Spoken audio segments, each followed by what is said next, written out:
છે। શરૂઆતી રૂઝાનમાં ભારતીય જનતા પાર્ટી આગળ ચાલી રહી છે। ભારતીય જનતા પાર્ટીનો વનવાસ પૂર્ણ થતો દેખાઈ રહ્યો છે, પણ સૌથી વધારે નજર રહેશે ઈવીએમ પર, કારણ કે આ પોસ્ટલ બેલેટની ગણતરી છે। પણ મોટા મોટા ચહેરા આતિશી કાલકાજી બેઠક પરથી પાછળ ચાલી રહ્યા છે, તો સાથે નવી દિલ્હીની બેઠક પરથી અરવિંદ કેજરીવાલ પણ અત્યારે પાછળ ચાલી રહ્યા છે, એટલે કે મોટા મોટા ચહેરા અત્યારે પાછળ ચાલી રહ્યા છે। જંગપુરાથી ભારતીય જનતા પાર્ટીના તલવિંદર સિંહ આગળ ચાલી રહ્યા છે। રૂઝાન આપણે બતાવી રહ્યા છે 70 માંથી 19 બેઠકોના રૂઝાન, અને એમાં ભારતીય જનતા પાર્ટી 12 અને આમ આદમી પાર્ટી 7 બેઠકો પર આગળ। કોંગ્રેસ એક બેઠક પર ક્યારે આગળ થાય છે પછી પાછળ થઈ જાય છે, એટલે કે કોંગ્રેસનું આ વખતે કહેવાય કે જાણે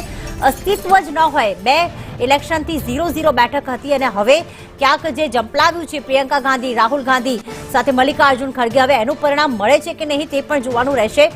યજ્ઞેશભાઈ, જે પ્રમાણે શરૂઆતી રૂઝાન આવ્યા છે ભારતીય જનતા પાર્ટી માટે તો સારા સમાચાર છે। મેં આપને જે પહેલા પ્રશ્ન પૂછ્યો કે આ વખતે શું દેખાઈ રહ્યું છે, આપે એ કહ્યું કે 2 વખતથી હવે 2 ટર્મથી હવે જનતા પણ કંટાળી ગઈ છે, તો શું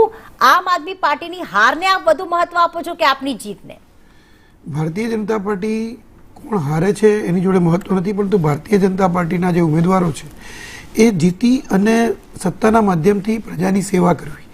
એ ભારતીય જનતા પાર્ટીનો શરૂઆતથી જ્યારથી સ્થાપના થઈ ત્યારથી અટલ બિહારી વાજપેયીજી હોય કે કોઈ પણ નેતા હોય અમારા, એ નેતાઓએ આ એક નક્કી કરેલું હતું કે સત્તાના માધ્યમથી આપણે સેવા કરવી। અને જ્યારે બીજા પક્ષોની વાત હોય તો બીજા કોઈ પણ પક્ષ હોય, કોઈ પણ પક્ષની ટીકા કરવા નથી માગતો, પણ લગભગ જેટલા પક્ષો જે દેશ પર સત્તા કરી ગયા એ સેવાના માધ્યમથી સત્તા મેળવવાનો પ્રયત્ન કર્યો, કોઈના કોઈ રીતે પ્રજાને ભોળવી અને સત્તા મેળવવાનો પ્રયત્ન કર્યો, અને સત્તા મેળવીને ક્યાં તો પરિવારવાદ કર્યો, ક્યાં તો ભ્રષ્ટાચાર કર્યો। જો આમ આદમી પાર્ટી હોય તો ભ્રષ્ટાચારમાં આગળ આવી, અને બીજો જો કોઈ પક્ષ હોય કોંગ્રેસ જેવો તો પરિવારવાદમાં આગળ આવ્યા। એટલે આવી અને પરિવારવાદમાં આગળ આવીને એમણે પણ ભ્રષ્ટાચારમાં તો કંઈ બાકી રાખ્યું જ નહોતું, તો પ્રજાએ એ રાજનીતિને હવે ત્યાગી છે, અને એ રાજનીતિને ત્યાગી અને આમ આદમી પાર્ટીનો આપણે આભાર એટલા માટે માનવો જોઈએ કારણ કે આંદોલનમાંથી ઉભરેલી આ પાર્ટી કે જેણે કોંગ્રેસ સામે આખો ભ્રષ્ટાચારનું આંદોલન ચલાવ્યું હતું, અરવિંદ કેજરીવાલ નહીં પણ મુખ્ય ચહેરો તો અન્ના હઝારે જ હતા। અને 2014માં બિલકુલ આપ તો ક્રેડિટ આપશો, વડાપ્રધાન નરેન્દ્ર મોદી અને ભારતીય જનતા પાર્ટીની સરકાર બની, પણ એમાં આ આમ આદમી પાર્ટી એટલે કે જે અરવિંદ કેજરીવાલ અને અન્ના હઝારેનો આંદોલન પણ એક મુખ્ય ફાળો તો રહ્યો જ હતો, જેના કારણે કેન્દ્રમાંથી કોંગ્રેસને જાકારો આપવામાં આવ્યો જનતા દ્વારા। હું એ વાત કહું તો દેશની અંદર આંદોલન કરવું અને પછી એમાંથી નેતાગીરી કરવી એ દેશમાં કંઈ નવું નથી, કારણ કે કોંગ્રેસ હોય તો એ પણ જ્યારે દેશને આઝાદ કરવાનું આંદોલન કર્યું અને આંદોલન પૂર્ણ થયું અને દેશ આઝાદ થયો ત્યારે ગાંધીજીએ સ્પષ્ટ કહ્યું હતું કે આપણી આ જે સ્થાપના કરવામાં આવી હતી એ દેશને આઝાદ કરવા માટે સ્થાપના કરવામાં આવી હતી, હવે કોંગ્રેસને વિખેરી નાખવું છે।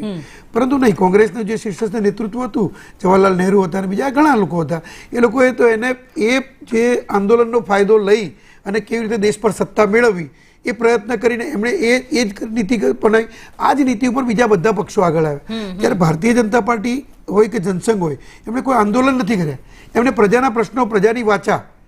એને મહત્વ આપીને પ્રજાની સેવાને મહત્વ આપ્યું। જ્યારે કોંગ્રેસ સત્તા ઉપર હોય ને તો પણ તમે જુઓ તો કોઈ પણ જગ્યાએ ક્યાંય કોઈ અણબનાવ બન્યો હોય અથવા તો કોઈ રેલ આવી હોય અથવા કોઈ દુર્ઘટના બની હોય, આવી વખતે પણ તમે જુઓ તો જનસંઘના કાર્યકર્તાઓ હોય કે ભારતીય જનતા પાર્ટીના કાર્યકર્તાઓ હોય કે સંઘના કાર્યકર્તાઓ હોય, એ કાર્યકર્તાઓએ સેવા કરી છે, ભલે ગમે એની સરકાર હોય, અને એ સેવા પ્રજાએ જોઈ અને પ્રજાએ એની તુલના કરી કે નહીં આ જે પક્ષો છે બાકીના એ પક્ષોની સાથે અને આ પક્ષ સાથે શું ફરક પડે છે, ત્યારે ભારતીય જનતા પાર્ટી એ જે સંઘની રાજકીય પાંખ હતી એને લોકોએ પસંદ કરી। બિલકુલ, એટલે કહેવાય ને કે હવે 2025માં દિલ્હીમાં કોણ સત્તા બનાવે છે તે જોવાનું રહેશે। રોકાઈશું વધુ એક